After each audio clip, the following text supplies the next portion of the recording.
नमस्कार साथियों, स्वागत है आपका अपने YouTube channel target study hub पर। दोस्तों, कल पीईटी की सुनवाई थी और 24 तारीख आपको यूपीएसआई के आर्डर की जो डेट मिली है उसमें कहीं ना कहीं आप लोगों का जो संशय है, बार बार लोग कमेंट के माध्यम से पुराने ही वीडियो पर कमेंट करके पूछते हैं कि सर क्या होगा, मन बहुत घबरा रहा है, मन बहुत विचलित हो रहा है, उन सब चीज़ों के विषय में। और आपने तो सुना होगा जो पीईटी की बात है, पीईटी में कई विसंगतियां हैं। सीजीएल की परीक्षा है 24 तारीख को, आनन फानन में यूपीएससी आयोग ने जरा सा भी नहीं सोचा कि क्या करना चाहिए, क्या नहीं करना चाहिए, कौन सी डेट हम दे रहे हैं, कौन सी डेट नहीं दे रहे हैं। वो उठा के खट से 24 तारीख की डेट लगा दिए और लगा देने के बाद में वो जो है अपने आप को कुड़मुंडन नरेश करके छोड़ दी।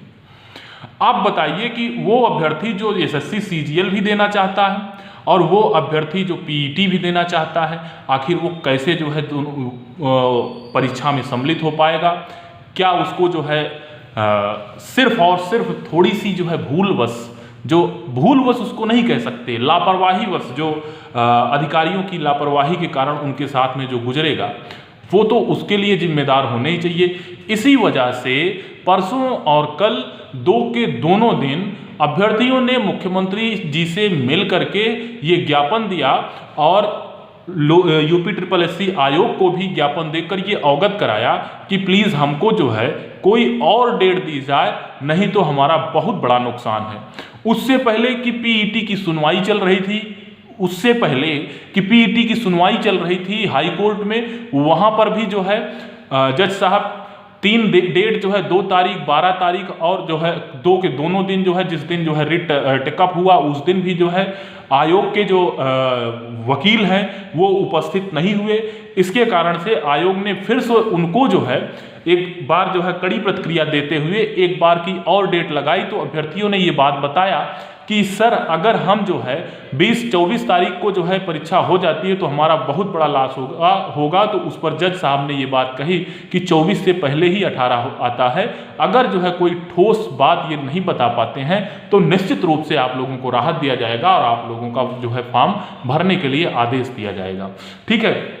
ये बातें हुई। उसके बाद में जो यूपीएसआई की बात है, यूपीएसआई में आखिरकार होना क्या है? यूपीएसआई में डबल बेंच सिंगल बेंच की जो प्रक्रिया चलती है उस पे जो है जो सरकार की हमेशा से मंशा रही है। आप पिछली वैकेंसियों के विषय में मैं बार बार उसी बात को जो है वीडियो में दोहराता हूं और बार बार वही बात बताता हूं। तो देखो, आपको जो सिंगल बेंच का आर्डर है उस पर भी जो है अगर चाहेगा तो भर्ती बोर्ड मान लेगा, लेकिन अगर एक तरफ भर्ती बोर्ड के ऊपर शासन की तरफ से जल्दी परीक्षा कराने का दबाव होगा, इतना ज्यादा भी दबाव सरकार नहीं लेती। सरकार को तो बहाना चाहिए होता है और सरकार को तो तुष्टीकरण चाहिए होता है। तो सरकार हो, कोई भी हो, किसी की भी सरकार हो, कोई भी व्यक्ति हो, उनको सिर्फ और सिर्फ जो है क्या चाहिए, उनको सिर्फ और सिर्फ ये चाहिए कि एक बहाना, तो उसका फायदा आप लोगों को मिलेगा, निश्चित रूप से आप लोगों को मिलेगा, ऐसा मुझको लगता है। हो सकता है कि वो डबल बेंच में जाने के विषय में सोचे ही ना।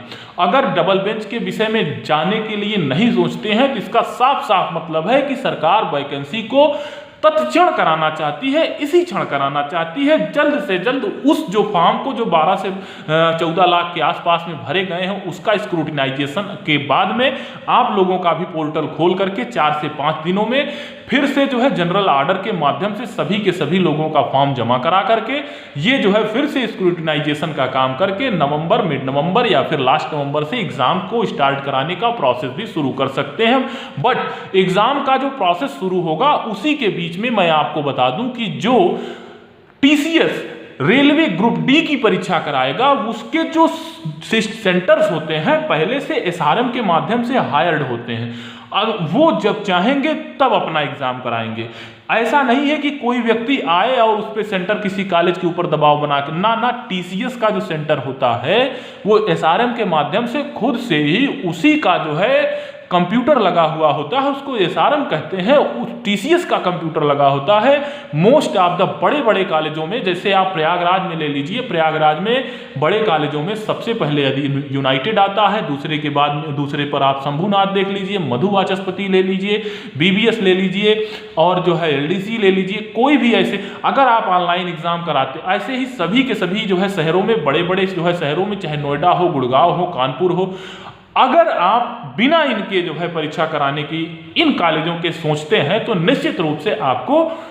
लोहे के चने चबाने होंगे। तो इतना ये मान के चलिए कि अभी ये कह देना तो आसान है कि हम नवंबर में एग्जाम स्टार्ट करा लेंगे, कराओगे कहाँ ये तो बताओ। ऑनलाइन एग्जाम तो कंप्यूटर पर ही होगा। मुझे पता है कि पिछले बार जो सेंटर बनाए गए थे, कंप्यूटर सेंटर्स, जहां पर जो है कंप्यूटर्स की ट्रेनिंग दी जाती है, जिनके पास कम कंप्यूटर भी थे, 50 कंप्यूटर भी थे, उस पर भी जो है एग्जाम शुरू कराया गया था, लेकिन उसमें इन बड़े कॉलेजों की भूमिका जरूर रही थी। तो अगर एक तरफ रेलवे चलता रहेगा तो दूसरी तरफ जो है जो यूपीएसआई है वो कैसे चलेगा, ये मेरे लिए और आपके लिए, सभी के लिए, स्वयं भर्ती बोर्ड के लिए भी जब कराना चाहेगा, स्वयं सरकार के लिए भी जब कराना चाहेगा, तो निश्चित रूप से ये अच्छे प्रश्न होगा। और इन्हीं अच्छे प्रश्नों के बीच में आपको अपना जवाब खोजना है कि परीक्षा कब होगा। तो परीक्षा जो होगा वो जो है सेंटर्स पर ही होगा, बिना इसके परीक्षा हो पाना असंभव है, माफ कीजिएगा, असंभव है। ठीक है, तो जो है आप अपनी तैयारी को एकदम जारी रखिए, आप अपनी तैयारी को बिल्कुल धार देते रहिए, किसी भी प्रकार से कोई भी संशय और जो है दुविधा या फिर डिलेमा में अपने आप को ना रखिए। आप ये मान के चलिए कि आपका एग्जाम जो लोग बता रहे हैं अक्टूबर, आप वही मान के चलिए और उसी अक्टूबर में आपकी परीक्षा आप मान करके चलेंगे तो निश्चित रूप से अगर 1 महीने 15 दिन 20 दिन या फिर जो है 2 महीने थोड़ी डिले भी होती है तो उसमें आपके एग्जाम पर कोई फर्क नहीं पड़ने वाला है, बल्कि आप अच्छा ही करेंगे और बल्कि क्या 100% अच्छा करेंगे। यही कारण है कि जो है हम आप लोगों को बीच बीच में मोटिवेट करते रहते हैं। और मैं आपको बता दूं, और इसी के साथ में 2 लाइनों के साथ में मैं अपने इस जो है वीडियो को अंत करता हूं। मैं आपको बताऊं, हमेशा से ये मैं कहता रहा हूं कि अगर आप अपने जो है आयाम को बढ़ाना चाहते हैं, अपने जो है मान सम्मान को बढ़ाना चाहते हैं, तो बार बार ये आज पढ़ेंगे, कल पढ़ेंगे, ऐसे पढ़ेंगे, वैसे पढ़ेंगे, ये चीजें ठीक नहीं है। अरे द्वंद्व कहां तक पाला जाए, युद्ध कहां तक टाला जाए, द्वंद्व कहां तक पाला जाए, युद्ध कहां तक टाला जाए, तू भी है राणा का वंशज, फेंक जहां तक भाला जाए। नीरज चोपड़ा ने गोल्ड के सीधे जो है खोपड़ी पर जो है वो भाला मारा है। और उसी प्रकार से आप लोग भी, चाहे वो रेलवे ग्रुप डी हो, एसएससी जीडी हो, यूपीएसआई हो, यूपी पीईटी के माध्यम से यूपी लेखपाल हो, सबके खोपड़ी पर भाला मारिए। इन्हीं शुभकामनाओं के साथ बहुत बहुत धन्यवाद।